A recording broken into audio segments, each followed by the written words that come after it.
Director Eve, District Governor David, and District Governor-elect Chris. Thank you very, very much. Rotarians and honoured guests, I'm very pleased to be here today and to have the chance to talk to you about Coats for Kids.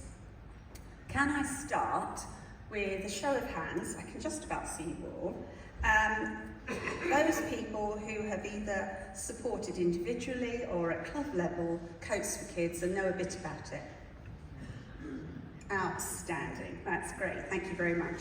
Well, I am going to give you a quick potted history because that bit gets lost in the annals of time. And then I'm going to tell you about all the exciting stuff that's happening this year, which we're really, really enthusiastic about. So, if it works like that. This gentleman, we think, is a gentleman called Chris Simonson. Now he is, or he was, a primary teacher, they call it elementary over in USA, in Bountiful in Utah in the USA. Now, I'm sure some of you will know that Utah is about 2/3 the size of the UK and Ireland. And he noticed in his school that children from impoverished families were definitely not as outward bound and performing as other children. If they were given charity box coats by the school because their families couldn't afford a new coat for them, they were withdrawn, they had no self-confidence, and they were not doing their best learning. So he noticed that need and he took it to his club and he wanted to do something about it. So with his club's backing, they decided to raise some money and really make an impact. So what they decided to do was to give those families a voucher, very quietly, so that the other children didn't notice. And they went to Walmart because somebody in their club knew somebody in their head office. And they did a deal with Walmart. And so with the money they raised, they gave those vouchers to those families, and the families took their children to their local Walmart shop, and they're everywhere, as you'll know if you've been to America. And they could choose a new coat and hats and scarves and whatever they wanted, and pay with their voucher. And so the children would go to school at the beginning of the autumn term in their brand new coat, just like everybody else. And Chris noticed the impact that had on those children. They walked a little taller, they felt more self-confident, they spoke up in class, and it really impacted their learning. And he tracked them through their whole elementary school education. And just that one small act of kindness changed those children's lives. And obviously, if they start learning and they thrive, then that's going to have an impact on their earning capabilities later on. So they decided that this was a great project, but they were going to need a lot of money to keep it going. So they came up with a really good money earner called The Big Burn. It's a car show that runs over the Father's Day weekend, the closest weekend to Father's Day. And every year there's this big car show. The whole district gets behind it, all the Rotarians are involved. And with the money they make from the food that's consumed, that pays for the coats for all the children in Utah. And that is the power of Rotary. Now, we heard about this when Steve was doing his training to be DG. We were ready to go to Florida to do our training, and we got cancelled with about a week and a half, 2 weeks to go. So it all moved online. And we were sitting in our study on a Zoom meeting, one of 2 weeks worth, which was a little bit grueling, but we got through it. And Jennifer Jones, the then incoming president, talked about the power of Rotary, and she told us about Chris Simonson and what he had done. And she said, that's the power of Rotary. And then she moved on, and so all the partners were asked to leave very politely because the DGs had to get down to the serious stuff. And so I walked into my kitchen to make coffee, and we back on to a primary school. Our garden backs onto a primary school, and I could hear the children in the playground. It was a freezing cold day, but the sun was out. And I thought, I wonder if that's a thing in the UK. So we have 2 primary teachers in our Rotary Club, and I asked them both if they'd ever experienced anything like that, if they'd seen children being teased because they had a charity box coat. And they both said yes, they'd seen it. So I thought, okay. So one of the teachers was a SENCO, a Special Educational Needs Coordinator, and they had a WhatsApp group for the whole of Great Britain and Ireland. So we put together a few questions, and we asked the questions and waited. And we got a 42% response rate, which I think you'll agree if you've ever done a poll, that's pretty good. And all of the teachers said yes, they've seen that happens. But what they also said was, a child doesn't need hats and scarves and gloves because they lose them. If this is absolute minimum need, you need a warm, waterproof or water-resistant coat with a hood. That's really, really important. So we thought, So we started to research. First of all, we found that 1 in every 4 UK primary school pupils live in poverty. Now, since I've put this together, our Bible, which is the Joseph Rowntree report that's issued every year, that number's just changed. It's now 1 in every 3. That's well over 1 million children that don't just live in poverty, they are in absolute abject poverty. They probably only eat when they go to school, and quite often they go to bed hungry and cold, and they've probably never ever owned anything brand spanking new in their entire lives. So we thought, voucher system. We put a small project team together, and we started contacting all the big companies that we knew would supply coats, where people would take their kids to buy coats before the beginning of term. And you can see some of the names up on the screen. They all thought it was a brilliant idea. Not one single company would accept vouchers, because being that we wanted to do this across the entire UK, it was too complex, they didn't want to know. Although Primark did say they'd print coats for kids across the voucher, you know, the gift card. So they'd all give us gift cards at a reduced rate, but they couldn't take the vouchers. Well, as you can appreciate, if you're a mum and you're standing in Tesco's with a gift card, and do you buy that coat, or do you fill your cupboard and feed your children? It was open to abuse, however sad and however awful it is. So, we're an E-Club, and we do have a couple of really techie people in our club, thankfully. So it was time for Plan B. And what Plan B was, we made an online shop. That bit was easy, that's the technical bit, but now we have to stock the online shop and roll out our system. So we started to research and contact manufacturers and wholesalers to see how we would provide these coats. One of our members went to an exhibition, and she'd had a lovely day, she was really enjoying the exhibition, and then she saw a sign for free Prosecco. So she went to the Prosecco bar and took her shoes off and sat down at the only chair she could see. And she glanced over and found that she was sitting next to the sales director of Regatta, which is a high street brand. I think everybody's heard of Regatta. So of course she struck up a conversation straight away. And through that conversation, we then found Result, which is another very high quality manufacturer. Well, none of them are really manufacturers now. It all comes over from a boat in China, but you know. And we were able to negotiate good prices on a range of coats. And we worked out that we could supply a coat to any primary child from age 4 up to age 14. The reason I say 14 is because if you've seen Year 6s lately, that some of them are huge, absolutely huge. So we had to make sure we'd covered the whole gambit. And so for £25, we could order the coat, we could send it anywhere in the UK and Ireland. So that was the way forward, we thought.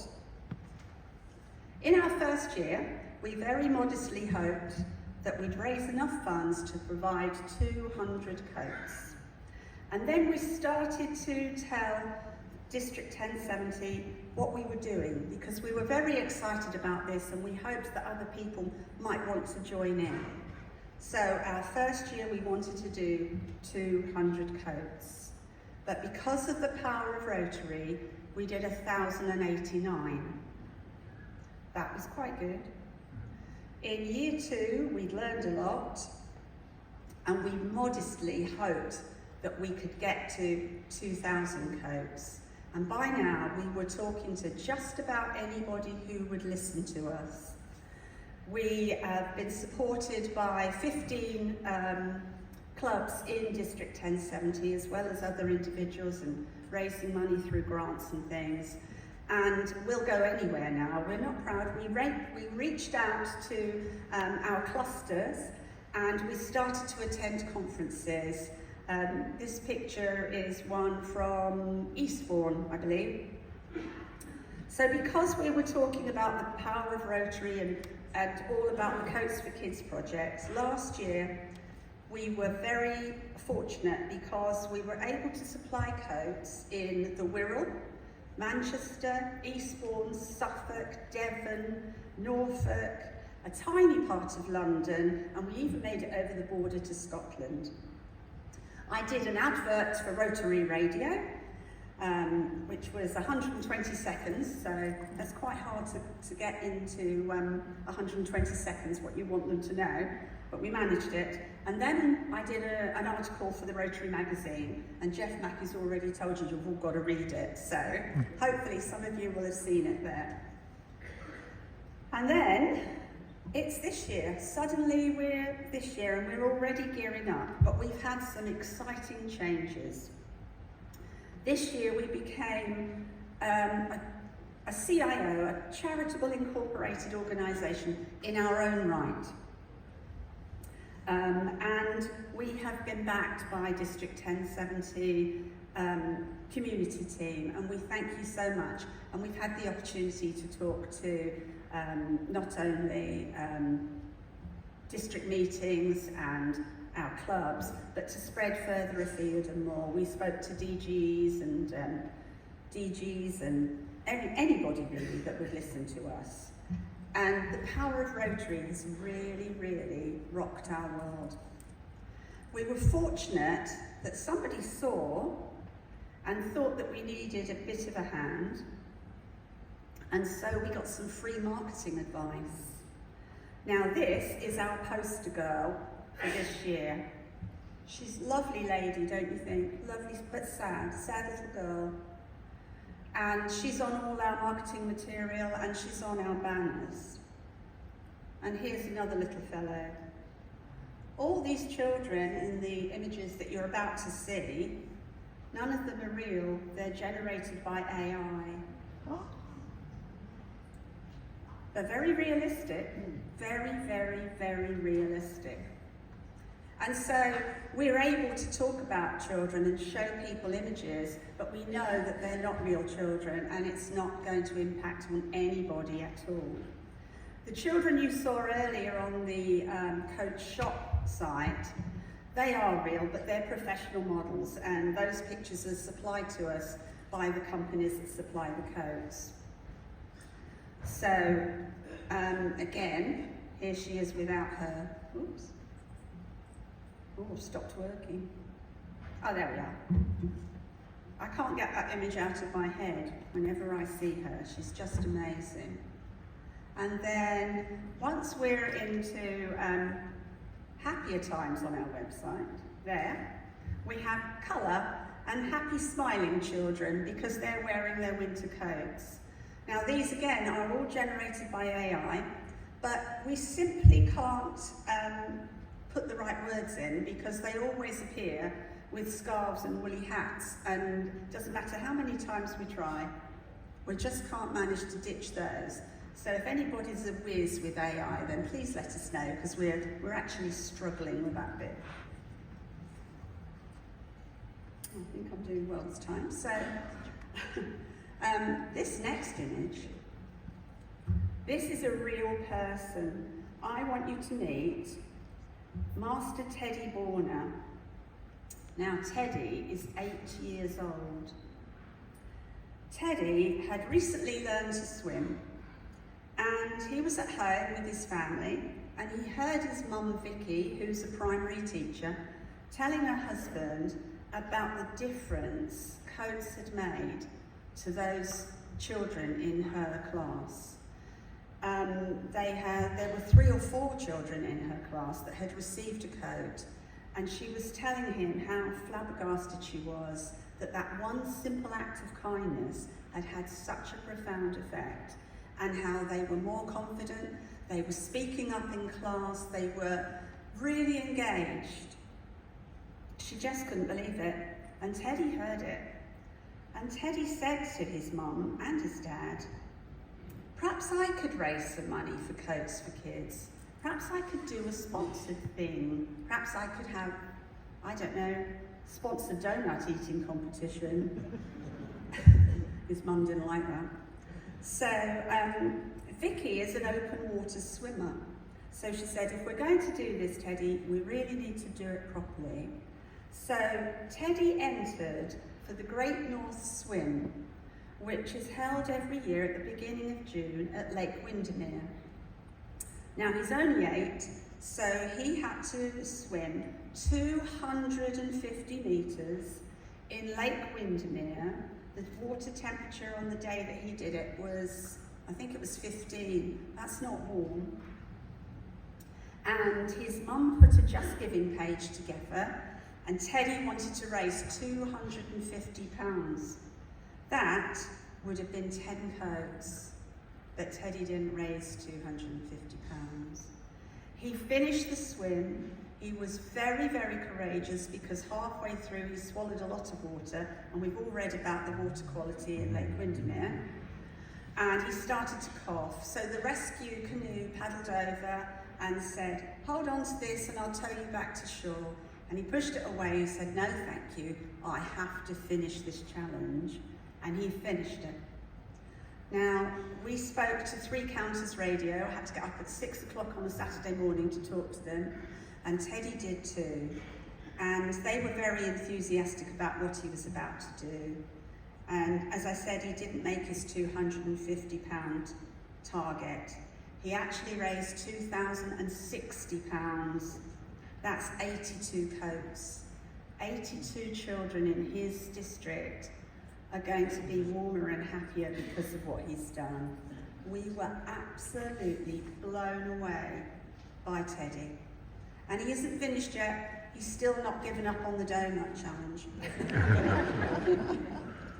So, one of the reasons I'm here, I think we need new batteries, is because lots of people say, well, what on earth can we do? Yes, obviously we want Rotary clubs to join the project. We want you to engage with your primary schools. But now we have a team. If you'd like to be involved but you don't want to contact primary schools, we have a team that can do that for you. You can specify an area, you can specify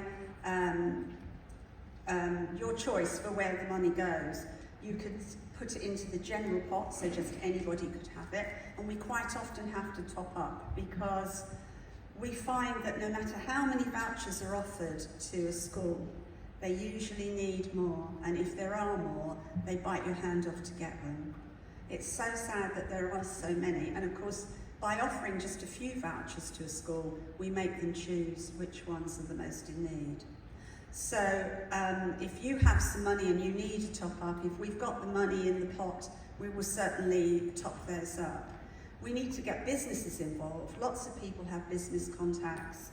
And if you have an in to a business, it's always easier than going through the receptionist and waiting for 4 days to get to somebody that can make the decision.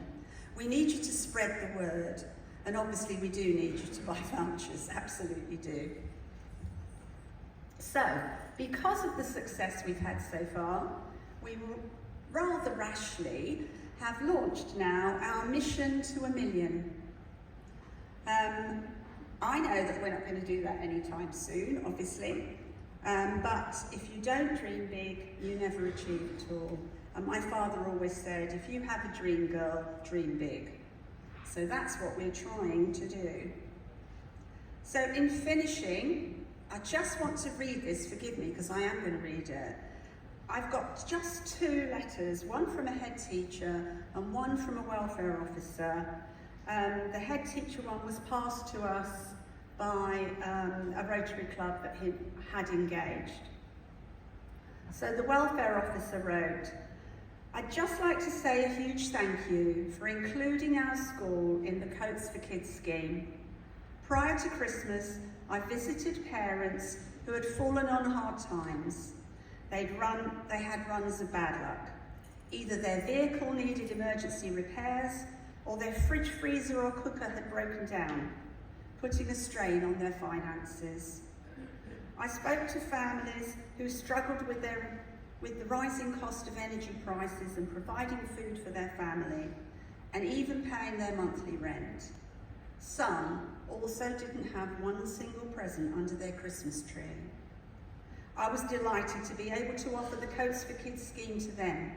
They were surprised, relieved and excited to receive a new coat for their child. It was one less expense for them to worry about and was welcomed with much relief and gratitude. The children whose parents were offered Coats for Kids vouchers attended school in their new coats, happy, warm and pleased to show off their new coat. I'm so appreciative of yourselves for all the work you do. It really has made a difference. I thank you once again for your support." And finally, from the head teacher passed to us by one of the Rotary Clubs that had raised a magnificent amount and helped every child that needed it in that school.